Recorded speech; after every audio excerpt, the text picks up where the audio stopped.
Welcome to My Watches with Ben. Today I'm continuing the multi-video series on traditional field watches by mentioning the omissions, the ones I left out. Today's video will mention 38 watches that I missed in those first 4 videos. These are watches that you viewers told me about and some that I dug up myself. We're looking at 38 watches, 19 of them, half of them are okay grades, and 8 are good and 11 are bad. Or not recommended, I guess is what I say. I include the steps so that the final Thunderdome runoff, is at least considering all the traditional field watches in the marketplace. And yes, a couple of the watches in this video today are going to be in that Thunderdome. They're really that good. Some really good ones in here. There's a CWC watch, which really has a chance to be like the best field watch overall, and I missed it. So thank you for your comments mentioning the ones that I missed. The final top 10 of all traditional field watches will come out next week, God willing. Or maybe the week after, because I want to do the state of the collection as well. I'm not sure which order I'm going to do those in, but I think that's all the preamble I really need. I did want to mention there's this new YouTube feature. YouTube allows you to hype 3 videos per week for free. All it does is boost their visibility, and this is for smaller creators. But yeah, that's all the intro I think we need. So we can start off with the watches in the affordable price category. All right, starting off with that affordable price range. There's 80 watches in the original video. Now we're adding 13, so 93 total is the current count of affordable traditional field watches. 2 of them are good grade, 8 are okay, and 3 are not recommended right now. All right, the first one is the Montre Roy MRMW Type A17. 131 bucks only. It's 32 across. Very traditional, very tiny, 11.5 thick. Yeah, these guys are going for maximum authenticity. Look at that dial printing, totally crazy. They really want it to look like it's an actual legitimate one. These are really cool replicas, not very expensive whatsoever. The lume is decent on it. You get the indexes and the Arabics, hours and minutes, no second. It's of course just a quartz watch. It just looks so darn cool. If you're into the replica thing, I think this is a good one. They have other ones as well, which I'll cover. But yeah, this one was deserving of 27th place in the affordable price range. Score of 81. Next is the Bertucci M2RA. 95 bucks, 35 across. It's a ladies' watch. I think that's what they say. 11.3 thick, so not that thick. Unlike other Bertucci's, it does have this protruding crystal. You can see it there. It's not the best. It's an acrylic crystal too. They have some fun colors. The light blue is nice. Get your crown guards, but it's plastic case. Lume, like so many Bertucci's, is just not that great. Tiny little indexes. But yeah, this one was deserving of 28th place, score of 81. Next, deserving of 42nd place is the MWC G10 EL electroluminescent. 133 bucks, 38 across, 11.7. The Bertucci EL backlight watch is more expensive than this MWC. I also think it's better. It scores higher. But yeah, MWC makes this thing. They have a brown, a green, tan. Here's that EL backlight. Again, why? Just make black hands. Black hands. I can be annoyed with Bertucci too. They put lume on their hands. You don't need it. You have a backlight. It does make a little more sense with the backlight than with the full lume because you actually have to press the button to see it. So I can imagine a situation where you don't want to press the button, but you still want to see what time it is. Okay, they get a pass. At least it's black bordered hands. Score of 78. 43rd place is another MRMW, Montre Roy. I forget exactly what it's called. But this is the Royal Army W10. W10 case shape. This one's not quite as small as that first replica one we saw. 35.5 across, 11.5 thick. I think they're going to wear well. It's got the quartz. It's awesome to me how cheap these are. I know 137 isn't cheap for everybody, but how affordable these watches are. These replica watches. Very cool. I think it's a French company, but you buy them from Japan. But if you search for this, you'll find what I'm talking about. MRMW. You might have to translate the page from Japanese, but I think it's going to be okay. Totally reasonable price. Lume is pretty good on this. You get the Arabics and indices, hour and minute. No second though. Total score is 78. All right, and deserving of 46th place is the MRMW Type A11. Again, 137 bucks. 32 across. This tiny little watch. 11.5 thick. They got the coinage bezel, the A11 dial format. Those really are classy. I probably do want an A11 at some point. I think this is a cool option. It's inexpensive. Really that small size people liked. Could not find a lume shot. This might be a cool watch for a kid, actually. Total score of 77. Deserving of 48th place is the Rosskopf World War I Trench Watch. $100, 45 across. It seems like they're larger. Yeah, I was wearing my Zenith. Well, it's not a Zenith. I was wearing my San Martin homage of the Zenith Type 20. It's a big one. I guess during World War I, the watches were bigger because they're converted pocket watches. That's the idea. Yeah, I expanded the net a little bit to look more at the trench watches. We've got a few trench watches in this video. Could not find a loom shot. They say only the hands are loomed. Very neat looking watch, only $100. Not the highest specs wise, but it's still decent. Total score of 77. Deserving of 53rd place, the Kelton Jungle Camper. Only $66. Where's my Timex? 36 millimeters across, just like this Timex here. 12 thick. I wouldn't be surprised if these are made by the same factory. The Keltons as this Timex. Timex was $70. Kelton is 66. There's a much cheaper one even that looks just like these coming later. Doesn't score quite as well. Only has 30 meters water resistance. Actually, I'm pretty sure that's what this one has too. Black dial. I think they have a green case version too. It's just a plastic watch, acrylic crystal. I love mine though. I mean, I love my Timex. You can get the Kelton one. Couldn't find a loom shot for the Kelton. If it's like my Timex, it's really poor loom. Score 75. 55th place is the WTI Wartime Industries or something. Ordnance watch. World War II. $150, 42 across, 12.7 thick. Yeah, it looks like those Ord watches. $150. I think you get these things on Amazon or something. The loom is passable. You have loomed Arabics and hour and minute. I like that the numbers are totally bordered. They're all blocky. It's looking very retro. It's kind of a larger size, 42 across. Larger size for a field watch. For a pilot watch, that'd be on the smaller size. Total score 74. Deserving of 57th place is the Caravel Field Watch. $156, 39 across, 11.5 thick. And it's got the backlight.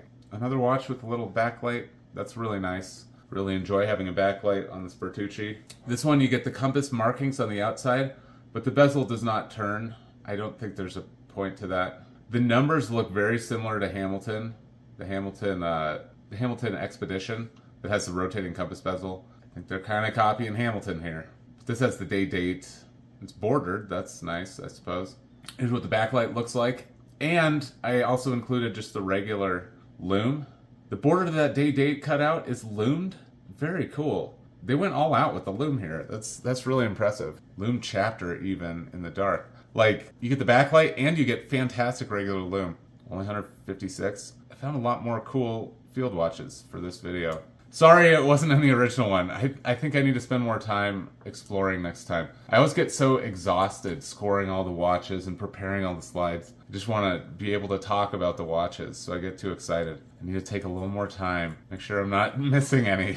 I think I'll always miss a few watches, but yeah, 38's a bit too much. All right, here's that cheap one I was talking about. In 60th place is the Daiso Milli Watch. Just like this Timex, from what I can tell. $17. Oh, it's 38 across. Never mind. Slightly bigger than the Timex Vietnam Camper. 12 thick. But yeah, $17. If you don't have any field watch in your collection, why not just spend $17 and get the Daiso? You can find these on eBay, probably other places too. They're very cheap. It looks very similar to the Timex Vietnam Camper. It's missing a little bit of the flair, a little bit of the style. But, I mean, what do you expect for $17? Some watch straps cost more than $17. You get loomed hour, minute, second, and all the indexes. I'm surprised how much loom you get for only $17. The hands are totally white. I really like that. It really does improve the visibility. Steel hands often just kind of disappear. This is much better. Score 73. Now we're in the bad grade watches. Deserving a 63rd place is the Kelton Jungle Sumatra. $102. 35 across, very small, 11 thick. Yeah, it's similar to the Vietnam Camper that Kelton also makes. This is just a different dial format, a little bit more modern looking. I like how it looks. Just has poor specs, 30 meters water resistance, push-pull, it's plastic. It's not very robust. It does have the fixed lug bars, just like the Timex Vietnam Camper. There's no spring bar or anything. I'm sure that cuts down on the cost to make these things, but means you're only going to be using the pass-through, probably just the strap it came on. Couldn't find a loom shot. Score 72. Deserving a 65th place is the Baltony Trench S2051. They do have a white one. I put black here to remind myself to put the black one up. So the black one has a little bit better lume, I believe. Oh no, it has better contrast because the white one you've got cream on white. It's not great contrast. I like the coinage bezel. Gigantic onion crown on this deal. Looking like a pocket watch, but it's only 38 millimeters, not too crazy. Like the cathedral hands, looking very retro.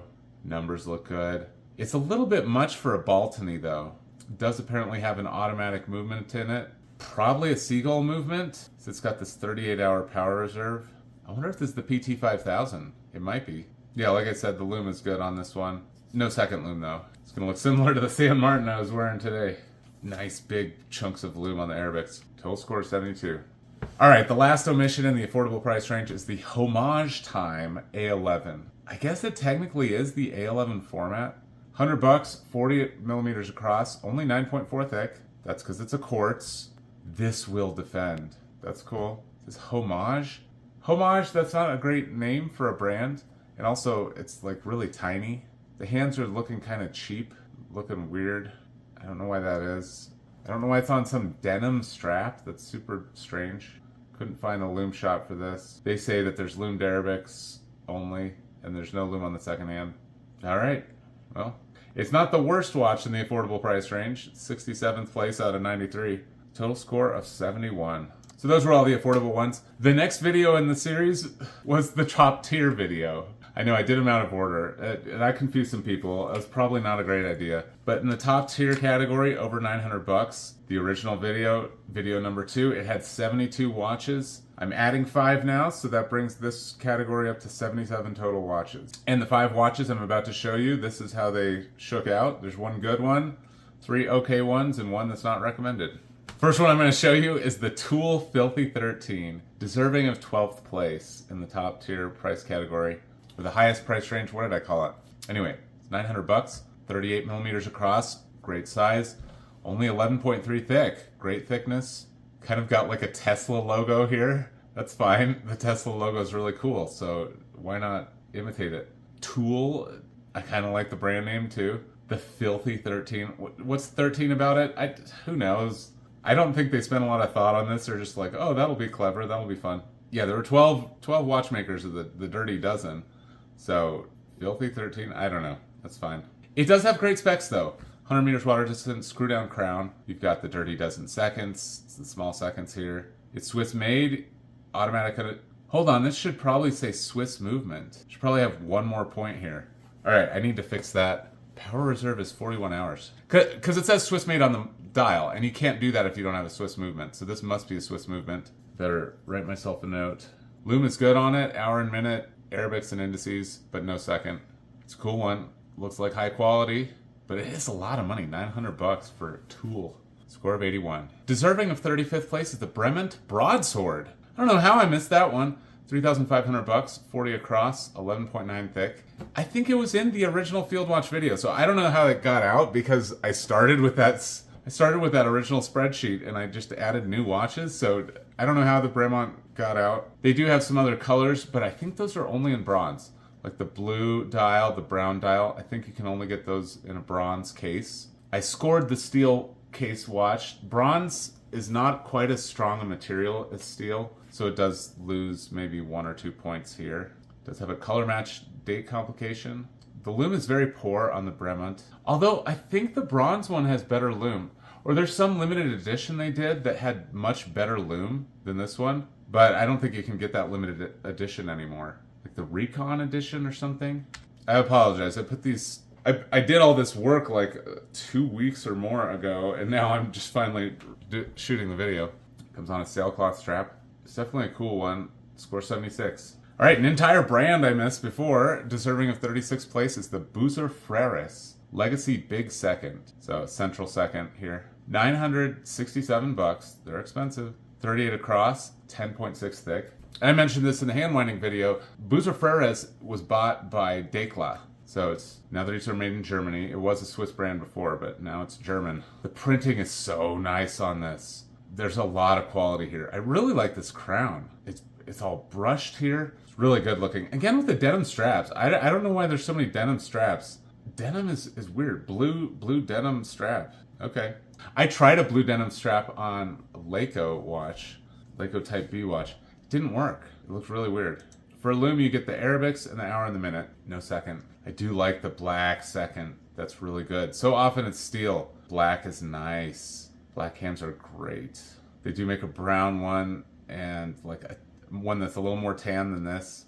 Score 76. And deserving of 40th place is the Grana Black Original. Almost 2,000 bucks. 39 across, that's good. 11.5. The Dirty Dozen watch made by one of the original Dirty Dozen watchmakers, Grana. I think AI told me that it's still the original ownership that the company had back when they were making Dirty Dozen watches. You can get an original one. The thing is, yeah, it's 1,800 bucks for Grana today. I think you can get an original Dirty Dozen watch for much less than this. If you want that authenticity, you could just get an original one. You get one of the ones that actually was in the war. They still do acrylic crystal. That's cool. Acrylic crystals are so nice. They really are. If you've never had one, well, okay, they're nice until they get totally scratched to all get out. I mean, there's a reason that most people don't use acrylic crystals anymore. It is a nice thing on a field watch, in my opinion. Couldn't find a lume shot for this Grana. Score 74. Serving at 49th place, not quite passing, is the Boozer Freres Dirty Dozen. It would be passing if you took it off this denim strap, put it on a NATO. So, okay, it's possible for me to recommend this if you swap out the strap. 1,093 bucks, 38 across, 11.6 thick. These guys weren't one of the original Dirty Dozen makers, but they made one. It's a hand-winding watch. I think this was in my video. It just came out a few days. I can't even remember what my top 10 was. Oh, I can find out right now. Yeah, Boozer Freres actually got 4th place of hand-winding watches in that video I did. There's a little bit of an asterisk. I'll explain that later. But yeah, good for the Boozer Freres. The lume is not great on this one. Pretty poor.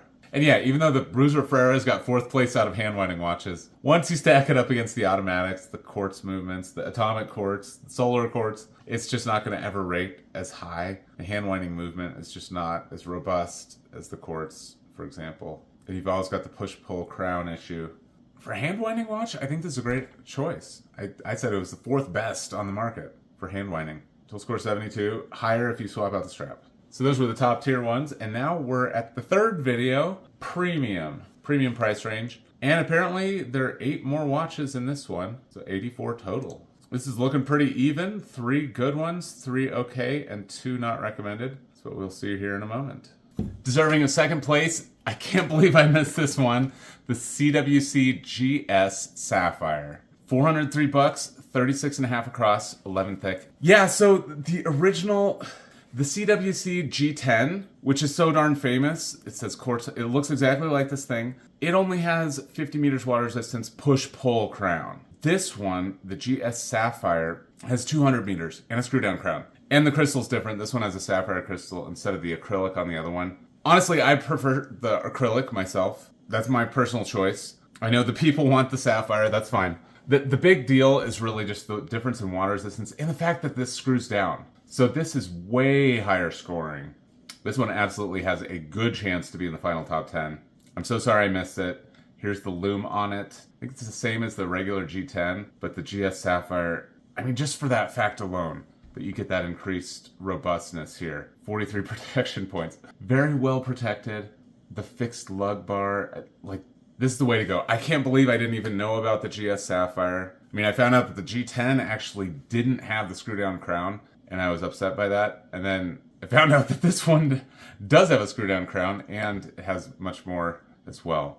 So that's excellent. And it is in the top 5. It's deserving of a top 5 spot in the premium price category. Total score of 91. Deserving of 12th place. There's another one I feel really bad that I missed. It's the Vario 1918 Trench. 388 bucks, 37 across, nice and small, only 10 thick. Shown here on this button strap, you have fixed lugs here, that's really nice. Fixed lug bars, you can use the button strap, you could use a pass-through if you wanted to. Very old school, very stylish. The red 12 just gets me going. I love when they have a red 12. I'd love it even more if it was a 0 instead of a 12, but yeah, that's my own personal quirk. I like the cathedral hand for the hour hand, the syringe minute. Beautiful dial. They have a lot of colors with this. The lume is really strong on it. Just gigantic Arabics. Healthy hands here. The hands are black. I'm seriously thinking about picking this one up. I knew I had to revisit the field watches to find out what's really solid. This one is solid. Definitely be a wild card for the final runoff. Score of 84. Deserving of 21st place is the W10 445 watch. Yeah, the brand is called W10. It's not a W10 style watch though. I mean, it sort of is. Well, it's missing the funny case, the balloony case, the like rounded case deal. It's $625. It's 39 across and 12 thick. It was a Kickstarter thing. You can still buy their watches on eBay. I've seen multiple listings. So I don't know what became of this brand. It's gone probably, but may as well include it in the omissions. The lume is really cool. You get orange lume at the quadrants. Arabics, indexes, hours, minute, no second. It's one of the field watches that's out there, and I missed it before. Total score of 80. All right, and we saw this in the hand winding video. It's the Eschbach RLM watch. $796. It's kind of expensive. 36 and a half across, 12.5 thick. It's the oddball, weird, bizarre hand winding watch with a screw down crown. It's probably not advisable to do that, but they did. Lume looks okay. There's the Eschbach. Total score of 78. 33rd place. I left this out. Why'd I leave it out? The CWC W10. Do you see the case? Yes, that's the W10 case. Awesome. $653. 38 across, 11 thick. It's probably 38 left to right. It's got those CWC stylized numerals with the little serifs, you know, on the ends. Good looking numerals. It's a pretty watch, no question. Lume looks pretty poor. It looks really weak. It's interesting how the hour hand flares as it goes towards the tip. Total score is 76. Next omission, deserving of 37th place, is the Marathon Jeep GPQ. I had the Jeep hand winding one in the main video, but I didn't have the GPQ. Here's the GPQ, just the quartz version. $600. 41 across, 11 thick. Yeah, $600 has only 50 meters, push-pull crown, and like, why is it $600? Is it just because it says Jeep? Lume looks cool. They loomed the Jeep thing and the little registered trademark. Maybe that was required. Jeep said, in the dark, people have to know that this is a registered trade name or whatever. Total score is 75. Deserving a 53rd place, the Canopy Field 1. Didn't score all that great. It's on a bracelet, $599, 39 across, 10 millimeters thick. It is titanium. You can see that from the picture. Looks pretty rough. The military numbers being angled, it looks weird. I don't like this. It's 15 and then you flip over. Doesn't look quite right. Lume is really cool though. The numbers are gigantic blocks of lume. They're trying really hard to make a super cool watch. Doesn't do it for me. Got some brighter colors too. Total score is 71. The last omission in this price range is the Kingsley 1930 Trench, deserving a 70th place. $800, 44 millimeters across, 17.5 thick. That's unreal. It's just a huge watch. And on top of that, look at this like chef's hat crown thing. It's gigantic. Gigantic onion crown sticking way out. You get a California dial. It says California on the California dial. It's a sandwich dial. Lume shot unavailable though. Presumably you do the sandwich so your lume is better somehow, but we don't get to see it. It's just too big for field watch. But it was an omission, so here it is. Total score of 66. That brings us to video 4, the quality price range. This one has 10 watches. I missed 10 watches, so we're up to 86 in this price category. This was the strongest performing of all the price categories. But in terms of the omissions, you know, there's only 2 good ones, 5 okay ones, and 5 not recommended. But let's take a look now. Wait, hold on. That's 12. Oh, this math is wrong. It should say 88. You know what? I found the last 2, like after I finished all these slides, I thought I was done. I found 2 more when I did that hand winding video. So there's 2 more. And these are watches that should have been even in that hand winding video. There were omissions. These are like double omissions. So I'll point those out when we get to it. But yeah, this should say 88. There's 12. I'm going to show you 12 now. The first omission, deserving of 10th place. Solid option. Benris DTU 2AP SVBK quartz. I put all that because there's a lot of Benris DTU 2As. And so maybe you need the P, the SVBK. It's a quartz one. That's the main difference because they make some of these that are automatic movements. $225. Who knew you could get a Benris for $225? Well, you can. It's 34 millimeters across, 10.9. Beautiful size. I mean, it's going to feel tiny. I'm looking at all these traditional watches, and they keep getting smaller and smaller. There's that MRMW that's 32 millimeters. I have to subject you to this in every field watch video. There is a 36mm watch. 36mm watch on my wrist. It's not ridiculous. It's a traditional size for a field watch. It feels amazing. But the Benris DTU2AP is going to be 2mm smaller than this even. Very small. The tiniest crown in the world. Really tiny. It's 50 meters water resistance push-pull. But it's more robust with that quartz movement. The loom is going to be pretty good. I can't tell if there's second loom. The shot is not great. I don't even know if this is the exact same model. It might be slightly different. Loom shots are hard to find, but that's it. Deserving of 10th place. And it'll be a wild card score of 82. Another omission. This is a super cool one. Deserving of 38th place is the Kelton Solar Field Sand. 236 bucks, 38.5 across, 11.2. It is indeed a solar quartz movement. That is great. Those score well on the scoring system. It's really nice to not have to change a battery. This one may be the only watch in the video that's aluminum. It's an aluminum case. Aluminum is weaker than steel, so it has a little penalty here. But it's lighter than steel. Not crazy lighter, but it's definitely lighter than steel would be. Got a lot of interesting French stuff on the dial if you're a francophobe. Wait, francophile. Francophobe. Who's scared of the French? No, but if you're a francophile, it's got some French stuff on the dial. Loom is mysteriously horrible. 2 dots. The thing that confuses me is I look at the picture and there's 2 black dots on like fully... What? Why aren't the hands loomed? Why is it just the black dots? That might not be correct, but I mean, this was from their website. This picture's from their website. The loom picture's from their website. That's all you can find on the watch. Can't see any photos of it anywhere else on the internet. I like the A here at 6 o'clock. Sol Ray. Is that solfege? No. There's no way they have solfege on their dial. I like that the strap has all these words on it. It's a very interesting watch. I'm sorry I missed it in the main video, but here it is today. Total score of 81. Deserving of 45th place is the Vario A11S. Guess I forgot that Vario made an A11. It's 218 bucks, 35 only across. Very small, 10 millimeters thick. Looks like there's no second hand, but there is. It's a little disc here with a little dot, so you can see the second hand going away. And they even loomed it. You have a loomed second hand, loomed second disc in the middle. It makes the whole thing a lot cleaner, but you can still see that your watch is running. You could still hack it, I suppose.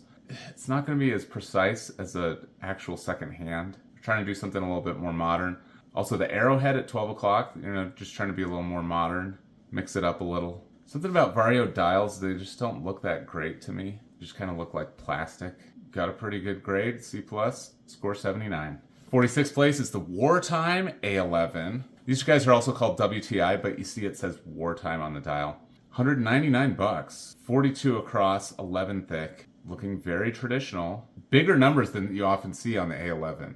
They made them beefier. I like that. Couldn't find a loom shot for this though, unfortunately. The loom is probably pretty good, but we'll never know. A lot of text on here. B29 Super Fortress. It's kind of expensive for wartime though. I mean, the Benris is only 25 bucks more than this. Total score 79.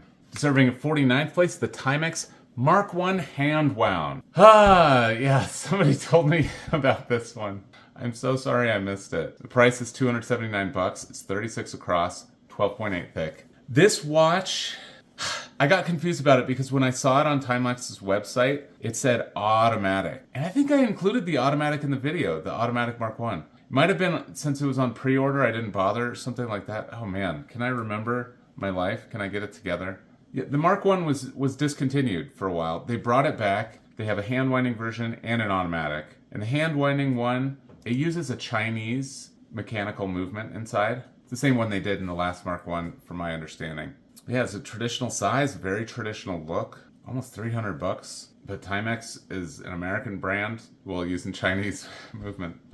And the thing is, if it had been in that hand-winding video, I redid all the subjective rounds at the end. I just added this one to it, put it where I thought it would go, rescored it all. It would have gotten 9th place in the top 10 of hand winding. So if you're looking at hand winding watches, please consider the Timex Mark 1.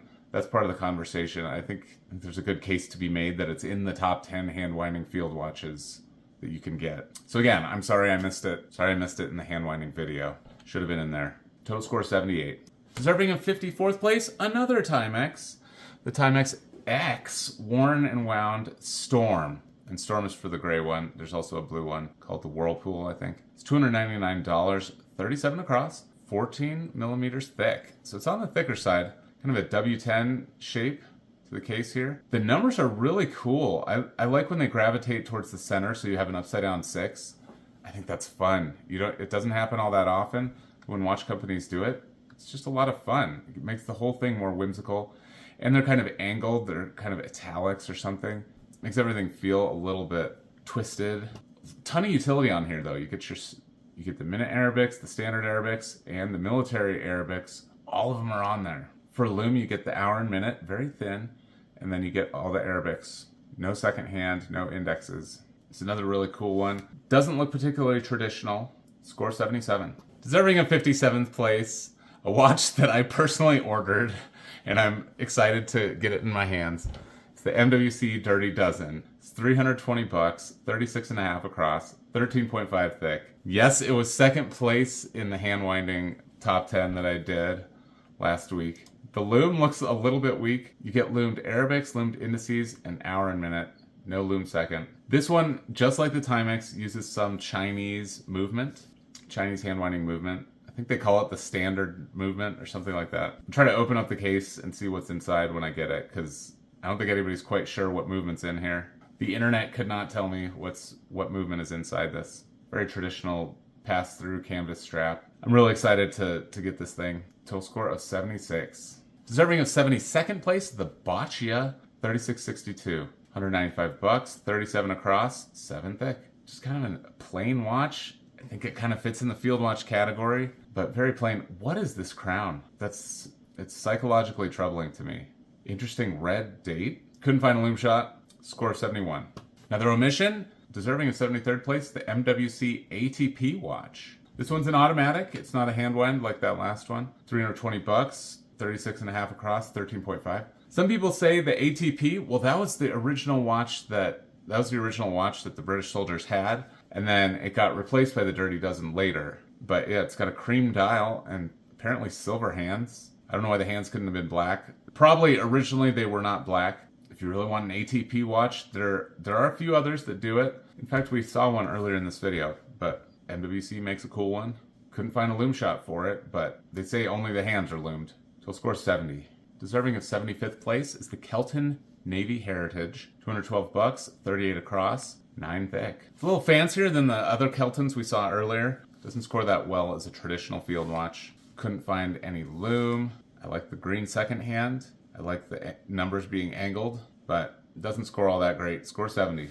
Right, the last two. Deserving of 78th out of 88 is the Bulova VWI. Somebody recommended this to me. A viewer wanted this one added. You can get them for $224, not too expensive. It's 38 across, 13.6 thick. Unlike that Benris that was deserving of 10th place, this one has poor specs. It's 30 meters water resistance push-pull crown.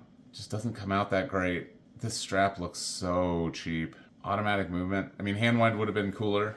It's already push-pull, may as well make it hand wind. Loom looks pretty solid on it, actually. Arabics, indices, hour and minute, no second. Yeah, the VWI just didn't do that great. Of course, you could swap the strap and get the score up a little bit better. Still not that great though. Better options. Last watch we're going to look at in this video is the MWC 1940 American Ord watch. It's deserving of 81st out of 88. Yeah, it's similar to those other MWCs, you know, not very robust. This one also has, what did I call it? Oh no, it's high contrast because these numbers are bordered. Yeah, I can't remember exactly why this one doesn't do as well. Oh, it doesn't have a pass-through strap. It has a two-piece. So this one does have spring bars. The other one had fixed lug bars. Otherwise similar to the other MWC offerings. Total score of 67. All right, so yeah, those were the watches. A lot of cool watches that I missed. The most important one that I had to make sure I got in here was the CWC GS Sapphire. That's a big deal. Vario 1918, that's kind of a big deal too. Tool Filthy 13, I think we'll see that some more in the final runoff. MRMW makes some cool watches. Check them out if you want a tiny, tiny little watch. Like I said, maybe it's good for a kid. A 32 millimeter. Grana, one of the original Dirty Dozens. Yeah, cool stuff. Thanks for watching the watch stuff. After I finish the watch stuff, I like to talk about the Bible, so that's what I'm going to do now. It's Bible time.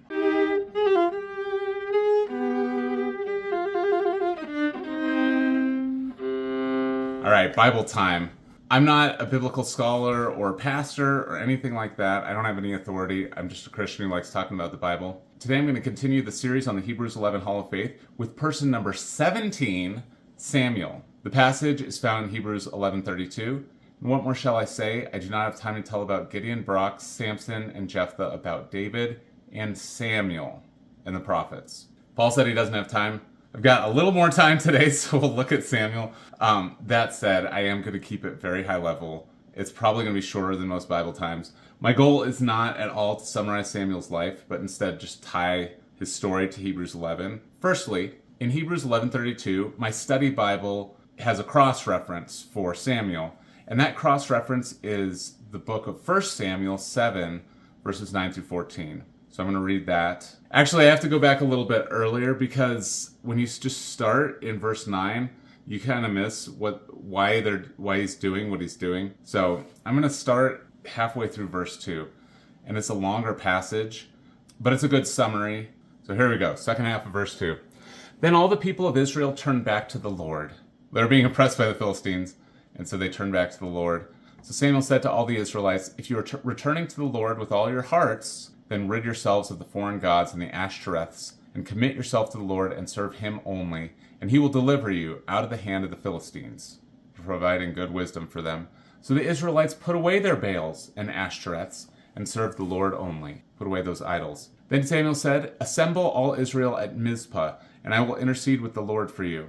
When they had assembled at Mizpah, he drew water and poured it out before the Lord. On that day they fasted, and there they confessed, we have sinned against the Lord. Now Samuel was serving as leader of Israel at Mizpah. When the Philistines heard that Israel had assembled at Mizpah, the rulers of the Philistines came up to attack them. When the Israelites heard of it, they were afraid because of the Philistines. They said to Samuel, do not stop crying out to the Lord our God for us, that he may rescue us from the hand of the Philistines. Okay, so both the Israelites and Samuel, they're all on the same page here. They're repenting of their sins. They're turning to the Lord. And even the Israelites, they're relying on their intercessor Samuel. They're saying, don't stop crying to the Lord for us. Here's where my study Bible says is the reason that Samuel's in the Hall of Faith. Then Samuel took a suckling lamb and sacrificed it as a whole burnt offering to the Lord. He cried out to the Lord on Israel's behalf, and the Lord answered him. While Samuel was sacrificing the burnt offering, the Philistines drew near to engage Israel in battle. But that day the Lord thundered with loud thunder against the Philistines and threw them into such a panic that they were routed before the Israelites. The men of Israel rushed out of Mizpah and pursued the Philistines, slaughtering them along the way to a point below Beth-kar. So God gave them the victory. Then Samuel took a stone and set it up between Mizpah and Shen. He named it Ebenezer, saying, thus far the Lord has helped us. They're giving God the credit for the victory. These are all good things. So the Philistines were subdued, and they stopped invading Israel's territory. Throughout Samuel's lifetime, the hand of the Lord was against the Philistines. The towns from Ekron to Gath that the Philistines had captured from Israel were restored to Israel, and Israel delivered the neighboring territory from the hands of the Philistines. And there was peace between Israel and the Amorites. Samuel continued as Israel's leader all the days of his life. All right, so we covered the cross-reference and a lot more verses. What we see in those verses is Samuel crying out to the Lord on Israel's behalf, verse 9, God routing the Philistines, verses 10 and 11, then Samuel recognizing the Lord by setting up a stone and saying, thus far the Lord has helped us, verse 12.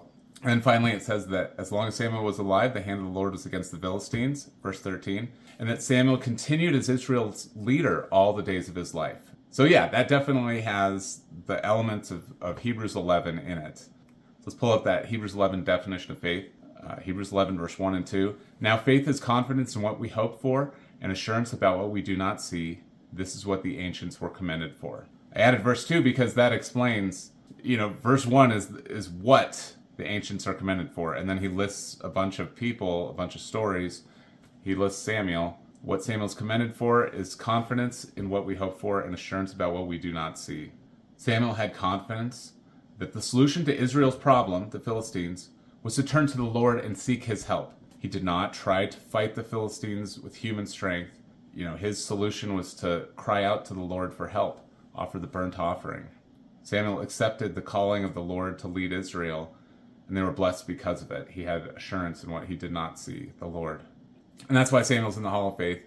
The Israelites worked with him too. I think they deserve credit for this as well. They repented of their idolatry. They put away their idols. They sought a restoration of their relationship with the Lord. Those are all things we should do. And I said it was going to be short. That was it on Samuel. I'm sure I could bring in some other verses, maybe do a 3-point outline about Samuel. That's certainly possible with this text. Just wanted to keep it a little briefer today. And on a side note, my wife and I are watching the Amazon series, The House of David. And yes, it's kind of annoying, some of the liberties they take. I've only seen the first episode, and already there's like significant liberty that they took with the text. That's not great. The reason I like watching Bible dramatizations is it gives my wife and I stuff to discuss. You know, we can discuss how annoyed we are by the liberties they're taking.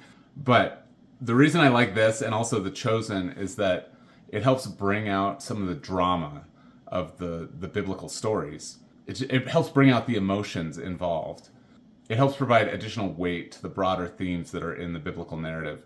And in The House of David specifically, the actor who plays Samuel is really good. I like how he's playing the character. It's really good. So I'm excited to see the rest of the series. Hopefully it doesn't get too bad. But obviously the Bible is the first source for biblical wisdom. When you watch shows like this, I think it's important to be careful. And you should be careful when you listen to anybody talking about the Bible. Make sure what they're saying aligns with the Bible. That's all I've got on Samuel. Maybe the lightest in terms of verses and just biblical references. I just really didn't do that many this time. I wanted to keep it brief. We're quickly approaching the end of Hebrews 11 entirely, but I do think it'll be interesting to look at them. I'm excited about Isaiah. With that, I will close with a prayer. Lord, thank you so much for biblical wisdom and all the great examples of faith that we see in the Bible. Please help us to exhibit that same faith, to trust in you, to turn to you in our times of need, and trust you to deliver us through them.